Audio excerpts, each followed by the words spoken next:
telling my engineers that we are not simply building concrete structures.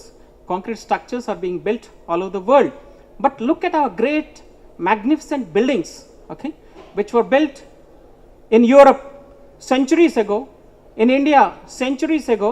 The kind of beauty, see, be it Taj Mahal, be it Charminar in India, and be any of the great European structures in different cities, be it Rome, be it London, be it Paris, and the American structures. How beautiful the structures that were built centuries ago when technology was not so developed, when they were so great, when they were so grand. Why can't we build that kind of a beautiful architectural structures? So here comes the interplay between engineers and the architects. Okay. You have to have aesthetics in mind. So when my piers were being built, the challenge again I gave is that I don't want these ugly rotten piers. I want a beautiful shape. I want poetry in concrete. I'm a poet basically. I said my concrete structures will have to be damsels dancing in moonlight, okay, quoting a Telugu poem, okay. I said that. Today, have a look at the structures, how beautiful they have come. So, be it aesthetics, be it quality, be it affordability, all these things are possible if you think differently, if you think innovatively. My young friends, please ponder over some of these ideas, actually try to improve your technical skills, and at the same time, you interact with different disciplines and try to come up with a better product. Ultimately, the objective is that the majority, our Prime Minister is talking about taking Hyderabad, make in India. He wants to make it a great success. Okay, our Chief Minister of the state, Mr. KCR, is talking about making Hyderabad a global city, Vishwanagaram. He wants to make it. To make the dreams of these two great leaders possible, to make them a reality, you have to think differently. You have to improve the technologies that are available. You have to absorb new technologies. You have to think differently. You have to think innovatively, and you have to participate in the nation building of this great nation.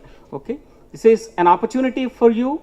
There are a lot of new products being exhibited here.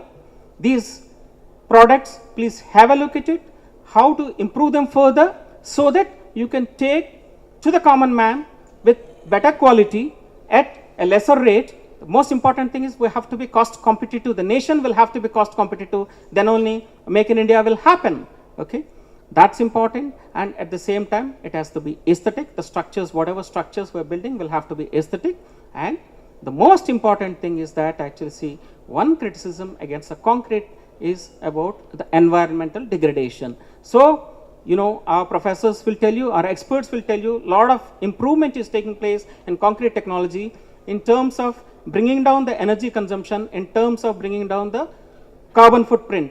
So please contribute to these ideas, absorb the technologies, look at the products, improve these things, and take them to common man so that the living standards of a common man in this country will improve.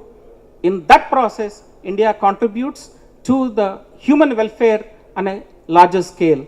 So with this few words, I once again request Mr. Tom Sendrick, Mr. Anchudi, and all his all their team members, please consider making Hyderabad a permanent venue for this world-class event. This is a global event. Actually, every year we would like you to come over to Hyderabad. Mr. Prasad will explain. He has been telling me it's one of the rare venues that are very famous. Mr. Sharma was also talking about it. Very few venues are available in India of this scale, of this magnitude. It's available. The government is proactive. We will support you. Please come over again and again, and we will facilitate whatever that is required. Mr. K.T. Ramarao and the Chief Minister, Mr. KCR, once again asked me to convey to you that the government is going to go all out to support this kind of events happening in Hyderabad. So thank you very much for patiently listening to me. I wish you all the very best. Thank you.